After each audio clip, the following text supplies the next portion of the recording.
শুরু করে দিচ্ছি মহান আল্লাহ পাকের নামে, যিনি পরম করুণাময় এবং অত্যন্ত দয়ালু। আজকে মুসলমান সম্বন্ধে একটু বলার চেষ্টা করব যে মুসলমান কাকে বলে, মুসলমান কি করতে হয়। মুসলমান ঘরের জন্ম নিলে সে মুসলমান না। মুসলমান হতে গেলে আপনাকে আত্মসমর্পণ করতে হবে। তা আত্মসমর্পণ কার কাছে করবেন? আল্লাহ সুবহানাহু ওয়া তাআলা কোরআনে বলে দিয়েছেন সূরা লুকমানের 15 নম্বর আয়াতে যে ইত্তাবিআন সাবিলাবান আলা বাইত ইলায়া। এর অর্থ হচ্ছে যারা আল্লাহর নিয়ামত প্রাপ্ত, আল্লাহর প্রদত্ত নির্বাচিত লোক, তাদের কাছে আত্মসমর্পণ করতে হবে। তারা যে পথ প্রদর্শন নির্দেশনা দিবে তাদের মতেই চললে তুমি আল্লাহ প্রদত্ত হতে পারবে। তার প্রাক্কালে একটু পরে অন্য আয়াতে বলা হয়েছে যে সূরা ইয়াসিনের 21 নম্বর আয়াত যে ইত্তাবিউ মালাইসা আলাইকুম আজরু ওয়াহুম মুহতাতুন। এর অর্থ হচ্ছে তাদের কাছে আত্মসমর্পণ করবে, তারা তোমাদের কাছ থেকে কোনো বিনিময় নেবে না।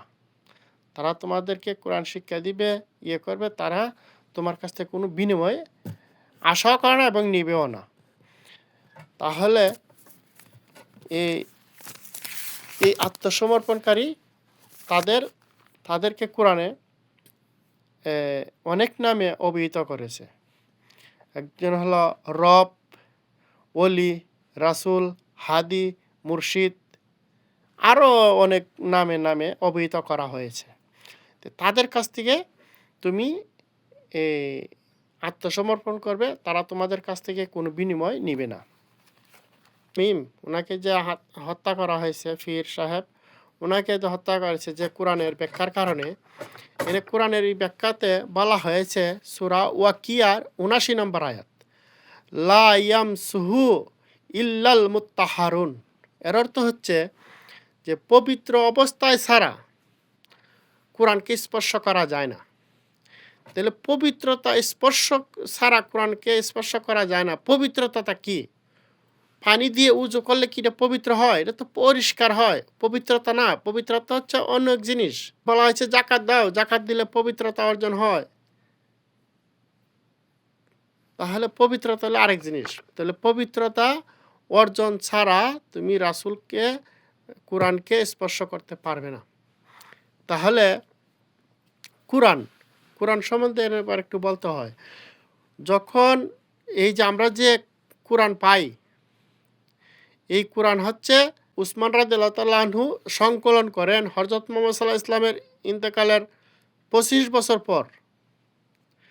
তখনও কোরআন বাইন্ডিং আকারে আমরা পাইনি, এই কাগজে কলমে লিখিত ছিল না। তাহলে এই কোরআন ছিল কোথায়? যার সিনার মধ্যে ছিল। তাহলে আপনি যখন আল্লাহ তখনই বলে দিয়েছে যে কিতাব, যখনও কাগজে বাইন্ডিং হয় নাই তখনও বলা হয়েছে কিতাব। তাহলে এই কিতাবটা কি? এই কিতাবটা কি জানতে গেলে আপনি জানতে হবে সূরা বাকারার প্রথমে আলিফ লাম মিম, জালিকাল কিতাব। বলা হয় নাই হাজা কিতাব। হাজা কিতাব যদি কইতো তাহলে বলতে পারতেন এই কিতাব। বলা হয়েছে জালিকাল কিতাব, ওই কিতাব। ওই কোন কিতাব? যে কিতাব হযরত মুহাম্মদ সাল্লাল্লাহু আলাইহি ওয়াসাল্লাম মানুষের কাছে বলেছেন। তারা কারা? আলে মুহাম্মদ। আলে মুহাম্মদ কারা? আলে মুহাম্মদ হচ্ছে হযরত মুহাম্মদ সাল্লাল্লাহু আলাইহি ওয়াসাল্লামের আহলে বায়াতের এই অনুসারী যারা, তাদের মত পথ অনুসরণ করে যারা আহলে মুহাম্মদের সদস্য হতে পেরেছেন। আহলে মুহাম্মদের সদস্য হতে পারে বিশ্বের যে কোনো দেশে, আমেরিকা, জাপান, চীন, রাশিয়া, মালয়েশিয়া, বাংলাদেশ, যে কোনো দেশ থেকে আহলে মুহাম্মদের সদস্য হতে পারে। সে কিভাবে হবে? ওই মুসলমানের প্রক্রিয়ার মধ্যে দিয়েই। এই প্রক্রিয়া অর্জন করা এত সহজ নয়, অনেক কষ্ট। যে আলে মুহাম্মদের লোক হলে সেটাকে বলা হয় তারাই হচ্ছে কোরআন। কোরআনের যেরকম আমি বললাম হাদি, রাসূল, মুরশিদ তারাই হচ্ছে আহলে মুহাম্মদের সদস্য।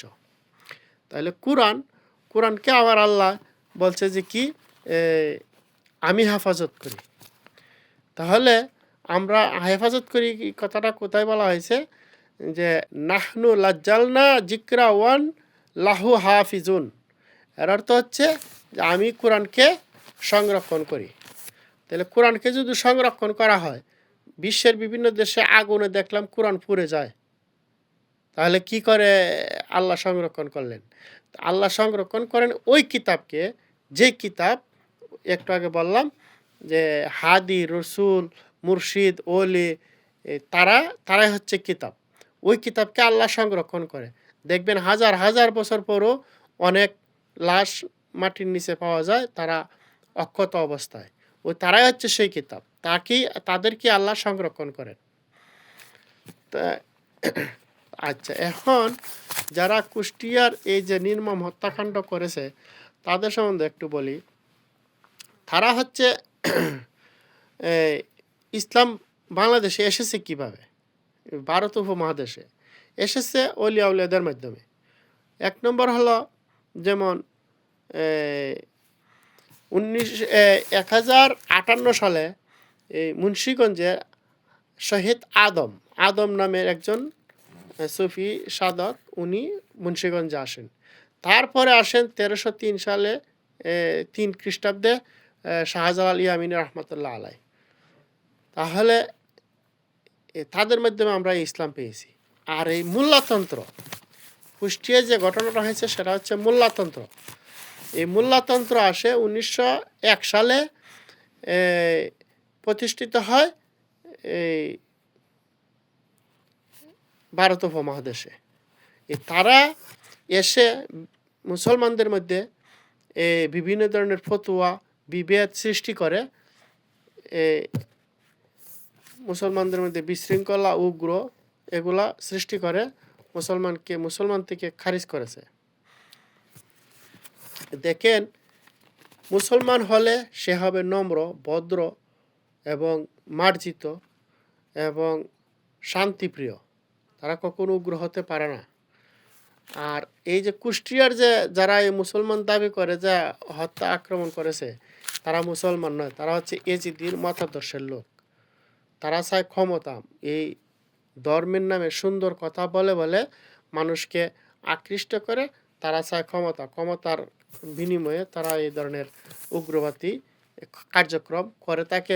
অতীতও করছে, এখনও করতেছে, ভবিষ্যতেও করবে যদি তাদেরকে নিয়ন্ত্রণ করা না হয়। অনেক লম্বা হয়ে গেছে ভিডিও।